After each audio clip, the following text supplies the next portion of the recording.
हमारे इस YouTube channel के सेगमेंट फास्ट न्यूज में आप तमाम का इस्तकबाल है। इस वीडियो में आप देख सकते हैं कमेंटों में बहुत ज्यादा खबरें। तो आइए शुरू करते हैं वीडियो को और देखते हैं आज की ताजा तरीन खबरें।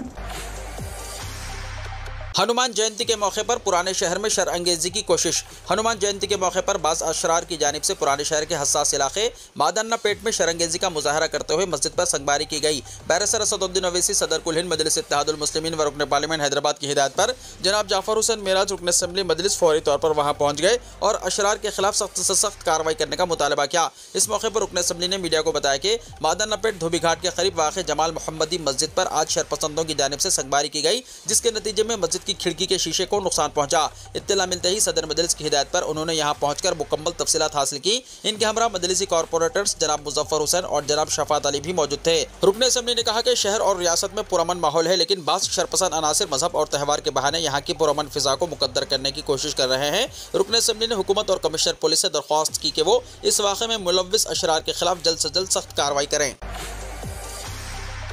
पुराने शहर हैदराबाद में मेट्रो रेल प्रोजेक्ट इमलाक की मिसमारी में तेजी। पुराने शहर हैदराबाद में मेट्रो रेल प्रोजेक्ट तेजी से आगे बढ़ रहा है, क्योंकि रमजान के बाद जायदादों की मिसमारी में तेजी आ गई है। इस प्रोजेक्ट का मकसद इलाके में MGBS से चंद्रानगुट्टा मेट्रो कॉरिडोर तक राब्ते को बेहतर बनाना है। पुराने शहर में हैदराबाद मेट्रो रेल के मुख्तलिफ इलाकों में जायदादों की इन्हदाम मुख्तलिफ इलाकों के मकीनों, खासतौर पर मीरालम मंडी और एतबार चौक के रिहायशियों ने HMR से रमजान के मुकद्दस महीने में मिसमार न करने की दरख्वास्त की थी। अब जबकि मुकद्दस महीना खत्म हो चुका है, मिसमारी की सरगर्मियों में तेजी आ गई है। दरअसल हैदराबाद के पुराने शहर में मेट्रो रेल प्रोजेक्ट के लिए कई इलाकों में इन्हदाम के लिए जायदादों का हुसूल मुकम्मल कर लिया गया है। MGBS से चंद्रानगुट्टा तक 7.5 किलोमीटर मेट्रो के लिए जमीन का हुसूल बहुत जरूरी है। यह हैदराबाद मेट्रो रेल यानी HMR फेज 2 प्रोजेक्ट का हिस्सा है। हैदराबाद एयरपोर्ट मेट्रो लिमिटेड यानी HAML जो रियासती हुकूमत की एक खास मकसद वाली गाड़ी है, इस प्रोजेक्ट की निगरानी कर रही है। इस सिलसिले में जायदादों के हुसूल की कुल लागत का तखमीना 1000 करोड़ रुपए है। मौसम गर्मा के पेश नज़र सरकारी हॉस्पिटल्स में सहूलतों की फराहमी की हिदायत। वज़ीर सेहत दामोदर राज नरसिम्हा ने आला अहदेदारों के साथ जायजा लिया। वज़ीर सेहत दामोदर राज नरसिम्हा ने आला अहदेदारों के साथ एक इजलास मुनक्किद किया, जिसमें मौसम गर्मा के पेश नज़र रियासत भर के सरकारी दवाखानों में फराहम की जाने वाली तिब्बी सहूलतों का जायजा लिया गया। वज़ीर सेहत ने अहदेदारों को मशवरा दिया कि मौसम गर्मा की शिद्दत में इजाफे के पेश नज़र रियासत के तमाम सरकारी दवाखानों में तमाम बुनियादी सहूलतें फराहम की जाएँ। मरीजों और उनके साथ आने वालों के लिए मुनासिब पीने के पानी की सहूलतें फराहम की जाएँ। ज़रूरी मुकामात पर पीने का पानी फराहम किया जाए। उन्होंने अहदेदारों को हिदायत दी है कि एयर कंडीशंस और कूलर्स की सहूलत भी फराहम की जाए और ख़राब कूलर्स की मरम्मत करवाई जाए। आग हादसात की रोकथाम के लिए इंतजाम किए जाएँ और ज़रूरी आलात फराहम किए जाएँ। वज़ीर सेहत ने अहदेदारों को मशवरा दिया कि वो आवाम को लू के बारे में मालूमात फराहम करे और बर्क़ी सरबराही में रुकावट पैदा न होने दें। वज़ीर सेहत ने अहदेदारों को अस्पतालों में जनरेटर्स भी फराहम करने का मशवरा दिया। हैदराबाद के एक मंदिर में अदाकारा प्रीति जिंटा की पूजा। हिंदी फिल्मों की नामवर अदाकारा और IPL पंजाब किंग्स टीम की मालिका प्रीति जिंटा ने हफ्ते को सिकंदराबाद के ताड़बन के विरजिनिया स्वामी मंदिर के दर्शन किए। मंदिर के दर्शन के लिए आमद के साथ ही प्रीति जिंटा को देखने के लिए आवाम की बड़ी तादाद जमा हो गई थी, जो एक ओढ़नी की मदद से अपना चेहरा ढांके हुई थी। फसलों को नुकसान, किसानों को हुकूमत फौरी मदद फराहम करे, हरीश राव ने कहा। तेलंगाना के साबिक वजीर और रुकन असेंबली हरीश राव ने मुतालबा किया कि झालाबारी और बारिश से नुकसान उठाने वाले किसानों को हुकूमत फौरी तौर पर अनपिड सब्सिडी फराहम करे और आइंदा मानसून के दौरान मुफ्त बीज फराहम करके किसानों को सहारा दे। सुबह हरीश राव ने जिले में हालिया गैर मौसमी बारिश से मुतासरा फसलों का मुआयना किया। हरीश राव ने कहा कि BRS हुकूमत ने कोरोना जैसी मुश्किल सूरत हाल में भी रईतु बंधु स्कीम को बंद नहीं किया था, लेकिन मौजूदा हुकूमत के सिर्फ वादे हैं, अमल नदारत है। उन्होंने कहा कि आज तक रईतु भरोसा स्कीम के तहत मुनासिब इमदाद किसानों तक नहीं पहुंची। एक तरफ कर्ज मुआफी नहीं हो रही है, दूसरी तरफ रईतु भरोसा भी नहीं मिल रहा है और तैयार फसल भी बर्बाद हो रही है, जिसकी वजह से किसान शदीद मुश्किलात से दो चार हैं। हरीश राव ने यह भी कहा कि गुज़िश्ता 3 महीने से किसानों को रईतु बीमा की रकम भी नहीं दी जा रही है।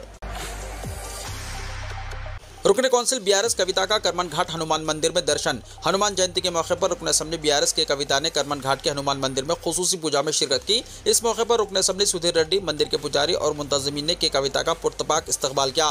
पूजा के अख्ताम पर मंदिर के पुजारियों ने MLC कविता को तीरथ और प्रसाद पेश किया। इस मौके पर कविता ने रियासत के अवाम को हनुमान जयंती की मुबारकबाद पेश की। उन्होंने रियासत में अमन व अमान की बरकरारी के लिए दुआ भी की। सुरंग में रेस्क्यू ऑपरेशन 50वें दिन में दाखिल, लापता 6 वर्करों को तलाश करने के इक़दाम जारी। नागर कर्नूल जिले में SLBC सुरंग की खुदाई के दौरान पेश आए हादसे के बाद जारी इमदादी कार्रवाइयां 50वें दिन में दाखिल हो गईं, लेकिन अब तक इस सुरंग में फंस जाने वाले 6 अफराद की नाशों का पता चलाने में रेस्क्यू टीमें नाकाम साबित हो रही हैं।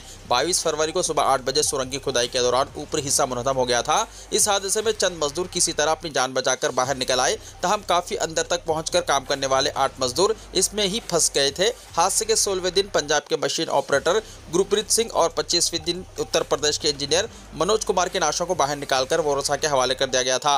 बाकी 6 नाशों का पता चलाने का काम मुसलसल जारी है। रियासत से ताल्लुक रखने वाले 12 मुख्तलिफ इदारों और महकमों की रेस्क्यू टीमें नाशों का पता चलाने के काम में मसरूफ हैं। तेलंगाना के पद्मश्री अवार्ड याफ्ता वनजीवी रामैया का इंतकाल। तेलंगाना के खम्मम जिले से ताल्लुक रखने वाले पद्मश्री अवार्ड याफ्ता वनजीवी रामैया दिल का दौरा पड़ने से चल बसे। रामैया जो पौधों से बेहद मोहब्बत रखते थे, उन्होंने अपना लक़ब ही वनजीवी यानी दरख्तों का दोस्त रख लिया था। उन्होंने अपनी पूरी जिंदगी दरख्त लगाने और उनकी देखभाल में गुजार दी। वनजीवी रामैया का ताल्लुक जिले खम्मम के रेड्डीपल्ली गाँव से था। उन्होंने अपनी जिंदगी में 1 करोड़ से ज़्यादा पौधे लगाकर एक नई तारीख रकम की। उनकी इस बेमिसाल खिदमत के तरफ में इन्हें साल 2017 में पद्मश्री अवार्ड से नवाजा गया था।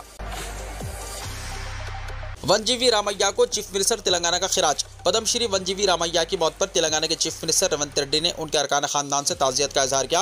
उन्होंने कहा कि रामैया एक ऐसे शख्स थे जो इस बात पर पुख्ता यकीन रखते थे कि फितरत के बगैर बका मुमकिन नहीं। वज़ीर आला ने कहा कि रामैया ने ज़ाती तौर पर पौधे लगाकर समाज पर गहरा असर डाला। रेवंत रेड्डी ने कहा कि रामैया की मौत समाज के लिए एक नाकाबिल तलाफ़ी नुकसान है। उन्होंने रामैया के अरकान खानदान से ताज़ियत का इजहार किया। वज़ीर आला ने मज़ीद कहा कि रामैया ने जो रास्ता दिखाया वो आज के नौजवानों के लिए मशाल राह है। रामैया की मौत पर नायब वज़ीर आला भट्टी विक्रमार्का ने भी उनके गमज़दा अरकान खानदान से ताज़ियत का इजहार किया।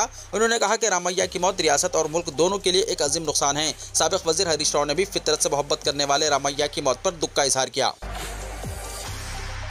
राजीव युवा विकास स्कीम की दरख्वास्तों के अदखाल में रुकावटें। राजीव युवा विकास की दरख्वास्तों के ऑनलाइन अदखाल के सिलसिले में तकनीकी मसाइल पैदा हुए हैं। सर्वर की खराबी और दीगर मसाइल की वजह से दरख्वास्तों का अमल आगे नहीं बढ़ रहा है, जिसकी वजह से मी सेवा मराकिज़ पर दरख्वास्त गुजारों की कतारें लग गई हैं। दरख्वास्त गुजारों का कहना है कि ऑनलाइन खाना पूरी के दौरान आखिरी मरहले में दरख्वास्त अपलोड नहीं हो रही है। सर्वर की खराबी दिखाई जा रही है, जिसकी वजह से दरख्वास्त गुजारों को मुश्किलात का सामना करना पड़ रहा है। बास उम्मीदवारों का कहना है कि दरख्वास्त अपलोड होने के बाद इसे डाउनलोड करके प्रिंट हासिल करने में भी दुश्वारी हो रही है, जिसकी वजह से दोबारा दरख्वास्त दाखिल करने पर पहले से ही दरख्वास्त मौजूद होने का इंतबाह दिया जा रहा है।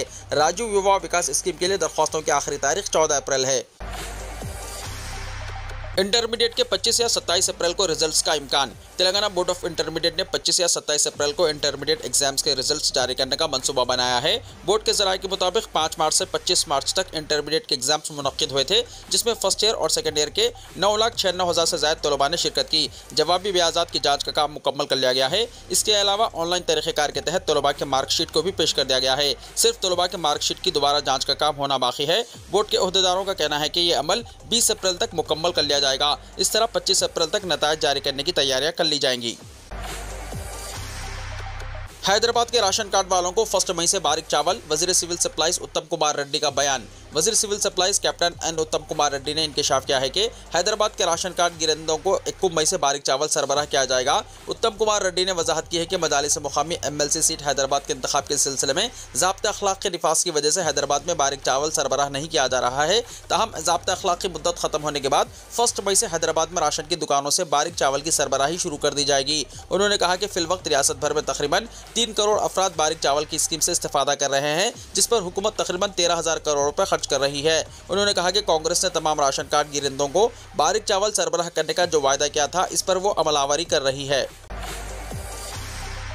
तेलंगाना में 72 घंटों के दौरान बारिश की पेशकाशी। महकमे मौसमियात ने आइंदा 72 घंटों के दौरान तेलंगाना में कहीं कहीं गरज चमक के साथ बारिश और 30 से 40 किलोमीटर फी घंटे की रफ्तार से तेज़ हवाएं चलने की पेशकाशी की है। जारी करदा यौमिया मौसमी रिपोर्ट में कहा गया है कि आइंदा 5 दिन के दौरान रियासत में चंद मुकामात पर हल्की तो औसत बारिश या बूंदाबांदी होगी। तेलंगाना में 17 और 18 अप्रैल को इम्कान है मौसम खुश्क रहेगा। पीर को स्कूल्स और कॉलेजेस को छुट्टी। तेलंगाना भर में स्कूल्स और कॉलेजेस 14 अप्रैल को डॉक्टर अंबेडकर जयंती के मौके पर बंद रहेंगे। वक्फ तरमीमी कानून के खिलाफ मुर्शिदाबाद में पुरतशद्दुद एहतजाज, 3 अफराद हलाक। मरकजी हुकूमत के मुतनाज़ा वक्फ तरमीमी कानून 2025 के खिलाफ हफ्ते को मगरबी बंगाल के ज़िले मुर्शिदाबाद में शदीद एहतजाज पुरतशद्दुद सूरत अख्तियार कर गया, जिसके नतीजे में कम अज़ कम 3 अफराद हलाक हो गए। हालत की संगीनी को देखते हुए चीफ मिनिस्टर ममता बनर्जी ने ऐलान किया कि यह कानून रियासत में नाफिज नहीं किया जाएगा। अवामी एहतजाजात के दौरान हफ्ते के रोज़ मुर्शिदाबाद में पुरतशद्दुद झड़पें हुई, जिनमें 3 अफराद हलाक हो गए। Additional director general law and order Javed Shamim के मुताबिक हलाक होने वालों में 2 अफराद हुजूम के दरमियान झड़पों में मारे गए, जबकि एक शख्स फायरिंग का निशाना बना। हुकूमत हिंद की जानिब से हाल ही में मंजूर शुदा वक्फ तरमीमी कानून ने मुल्क भर में एहतजाजी मुजाहरों, कानूनी चैलेंजेस और सियासी मुखालिफत की लहर को जन्म दिया है। मुख्तलिफ मजहबी तंजीमें, सियासी पार्टियां और समाजी इदारे इस कानून को अक़लियतों के मजहबी हुकूक और आज़ादियों के लिए खतरा करार दे रहे हैं। मुर्शिदाबाद में कशीदगी के पेश नज़र कलकत्ता हाईकोर्ट ने मरकजी फोर्सेस की तैनाती की मंजूरी दी। इसके फौरी बाद मरकजी दाखिला सेक्रेटरी गोविंद मोहन ने ऐलान किया कि मुर्शिदाबाद में पहले से मौजूद बॉर्डर सिक्योरिटी फोर्स यानी BSF के तकरीबन 300 एहलकारों के अलावा रियासती हुकूमत की दरख्वास्त पर मज़ीद 5 कंपनियां तैनात की गई हैं। गोविंद मोहन ने वीडियो कॉन्फ्रेंस के जरिए मगरबी बंगाल के चीफ सेक्रेटरी और DGP से बातचीत की और रियासती हुकूमत को हिदायत दी कि दीगर हसास अजला पर भी करीबी नज़र रखी जाए और हालात को मामूल पर लाने के लिए फौरी और मौसर इक़दाम किए जाएँ। दरियास्ता ममता बनर्जी ने अपने बयान में कहा कि इनकी हुकूमत अक़लियतों के हुकूक के तहफ़्फ़ुज़ के लिए पुरअज़्म है और किसी ऐसे कानून को नाफिज नहीं करेगी जो अवाम के जज्बात को मजरूह करे या मजहबी आज़ादी में मदाखिलत हों। UPI में खराबी, डिजिटल अदायगियाँ मुतासर। मुल्क भर में हफ्ते को UPI सर्विस में तकनीकी खराबी की वजह से गूगल पे, फोन पे और पेटीएम और दीगर डिजिटल अदायगी के ऐप्स काम करना बंद कर दिए, जिसकी वजह से रकम की मुंतकिली नहीं हो रही थी, जिससे हज़ारों सारिफिन मुतासर हुए। इत्तलात के मुताबिक 1168 शिकायतें मिली हैं। गूगल पे सारिफिन की जानिब से 96, पेटीएम सारिफिन की जानिब से 23 शिकायतें वसूल हुई। तकनीकी खराबी से आवाम को खासकर ताजरीन को लेन देन में परेशानी हुई। कई लोग रोज़मर्रा की अशिया की खरीदारी करने के बाद रकम की अदायगी करने लगे तो इनकी रकम मुंतकिल नहीं हो रही थी, जिससे इन्हें मायूसी हुई। UPI सर्विस में अक्सर खराबी की वजह से आवाम को मुश्किलात का सामना करना पड़ रहा है। State bank of India, HDFC, bank of Baroda, Kotak Mahindra bank इससे मुतासिर हुए। पेट्रोल, डीजल और गैस की कीमतों में इजाफे के खिलाफ एहतजाज। यूथ कांग्रेस ने हफ्ते को राजधानी दिल्ली में पेट्रोल, डीजल और खाने पकाने वाली गैस की कीमतों में इजाफे के खिलाफ एहतजाजी मुजाहरा किया। मुजाहिरीन ने हुकूमत से सवाल किया कि जब बैनुल अक़वामी बाजार में कीमतें गिर रही हैं तो फिर मुल्क के अवाम को क्यों लूटा जा रहा है। यूथ कांग्रेस के सदर उदय भानु चिप ने मुजाहिरीन से खिताब करते हुए कहा कि एदाद शुमार बताते हैं कि मुल्क के 100 करोड़ लोग माली बहरान का शिकार हैं और हालात मजीद खराब होते जा रहे हैं। उनका कहना था कि अवाम चाहे दुखी जिंदगी गुजारे या महंगाई से मर जाएं, वज़ीर आज़म मोदी को इससे कोई फर्क नहीं पड़ता। इनके लिए सिर्फ ये अहम है कि इनके दोस्तों की तिजोरियां भरी रहें। उदय भानु चिप ने कहा कि महंगाई का चाबुक उज्ज्वला योजना के घरेलू खवातीन पर भी चला है और गैस सिलेंडर में 50 रुपए का इजाफा कर दिया गया है। उन्होंने मोदी हुकूमत पर इल्जाम आयद करते हुए कहा कि महंगाई के शदीद दौर में अवाम को मजीद परेशानियों में मुब्तला कर दिया गया है। दिल्ली यूथ कांग्रेस के सदर अक्षय लाकड़ा ने इस दौरान कहा कि वज़ीर आज़म मोदी की पॉलिसी में अपने ही अवाम को इज्जत देना और दूसरों पर रहम करना है। अक्षय लाकड़ा ने कहा कि जब बैनुल अक़वामी मार्केट में खाम तेल की कीमतें गिर रही हैं तब भी मोदी सरकार ने पेट्रोल और डीजल की कीमतों में इजाफा कर दिया। उनका कहना था कि खाम तेल की कीमत में 41% कमी हुई है, मगर मोदी हुकूमत ने इसका फायदा आवाम को नहीं दिया।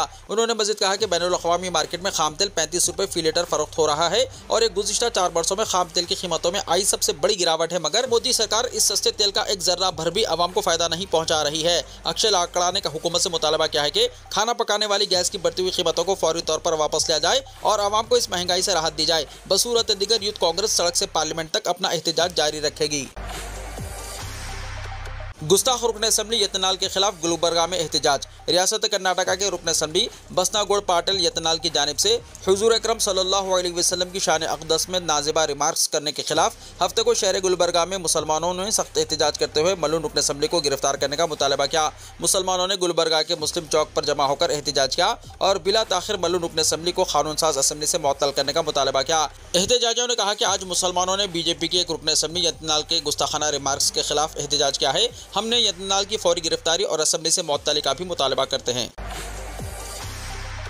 चीन में तेज हवाओं का अलर्ट, अवाम से घरों पर रहने की अपील। चीन में तेज हवाओं के पेश नज़र अवाम से घरों पर रहने की अपील की गई है। साथ ही मुतनब्बा किया गया है कि इन हवाओं से 50 किलोग्राम से कम वजन वाले लोग हवा में उड़ सकते हैं। बैनुल अक़वामी खबरी साइंस इदारे की रिपोर्ट के मुताबिक हुक्काम का कहना था कि शुमाली चीन में हफ्ते और इतवार के रोज ऐसी तेज हवाओं का इम्कान है जो इंसानों को हवा में उड़ा सकती है। रिपोर्ट्स के मुताबिक चीन में हुक्काम ने अवाम को घरों में रहने की ताकीद की है, जबकि कुछ सरकारी ज़राए इबलाग ने मुतनब्बा किया है कि इन हवाओं में 50 किलोग्राम से कम वजन वाले लोग बआसानी हवा में उड़ सकते हैं। हुक्काम के मुताबिक मंगोलिया से जुनूब मशरक की तरफ बढ़ने वाले सर्द भंवर की वजह से 150 किलोमीटर फी घंटे की रफ्तार से चलने वाली हवाओं से बीजिंग, तियानजुन और हिबी के इलाके मुतासिर होंगे। बीजिंग ने आंधी के लिए एक दहाई में पहली बार ऑरेंज अलर्ट जारी किया है, जो कि 4 दर्जे मौसमी इंतबाही सिस्टम में दूसरा सबसे खतरनाक दर्जा है। रिपोर्ट के मुताबिक खदशा है कि इस बार ये हवाएं इलाके में बरसों में देखी जाने वाली किसी भी चीज से ज्यादा तेज होंगी। उम्रा वीज़े पर सऊदी अरब में दाखिले का आज आखिरी दिन। वजारत हज उम्रा ने ऐलान किया है कि इतवार 13 अप्रैल को उम्रा ज़ायरीन के सऊदी अरब में दाखिले का आखिरी दिन होगा। मीडिया के मुताबिक वजारत ने कहा कि 21 ज़ुल्क़ादा मुताबिक 29 अप्रैल 2025 को उम्रा ज़ायरीन की सऊदी अरब से रवानगी की आखिरी तारीख होगी। वजारत ने वाज़ेह किया है कि इस तारीख के बाद सऊदी अरब में क़याम गैर कानूनी तसव्वुर होगा और इस पर सज़ा लागू होगी। वजारत ने अफराद, उम्रा कंपनियों और इदारों पर जोर दिया है कि वो मुक़र्ररा वक्त पर ज़ायरीन की रवानगी के लिए तमाम ज़वाबित और हिदायत की पाबंदी करें। वजारत ने खबरदार किया है कि रवानगी में ताख़िर खिलाफ वर्जी तसव्वुर की जाएगी। वजारत ने कहा कि अगर उम्रा कंपनियां ज़ायरीन की ताख़िर की इत्तला नहीं देती तो इन पर 1 लाख रियाल तक का जुर्माना आयद किया जा सकता है। डोनाल्ड ट्रंप का दिल और दिमाग के टेस्ट कराने का इंकशाफ। अमेरिकी सदर डोनाल्ड ट्रंप ने कहा है कि मेरा दिल और दिमाग अच्छी हालत में है। फ्लोरिडा रवानगी से पहले मीडिया से गुफ्तगू करते हुए अमेरिकी सदर डोनाल्ड ट्रंप ने बताया कि सालाना मेडिकल चेकअप कराया है, जिसकी रिपोर्ट इतवार को जारी की जाएगी। उनका यह भी कहना है कि मेरा फिजिकल टेस्ट के साथ साथ मेंटल टेस्ट भी अच्छा रहा है। इस मौके पर अमेरिकी सदर ने आलमी सियासी मामलात पर भी गुफ्तगू की। डोनाल्ड ट्रंप ने कहा कि ईरान के पास न्यूक्लियर हथियार नहीं हो सकते। चाहता हूँ ईरान एक अजीम और खुशहाल मुल्क बने। वीडियो को लाइक शेयर कीजिए और हमारे इस YouTube चैनल को सब्सक्राइब करते हुए इसके बेल आइकॉन को भी प्रेस कर लीजिए, ताकि ऐसी ही ताज़ा तरीन खबरों का नोटिफिकेशन सबसे पहले आपको मिलता रहे।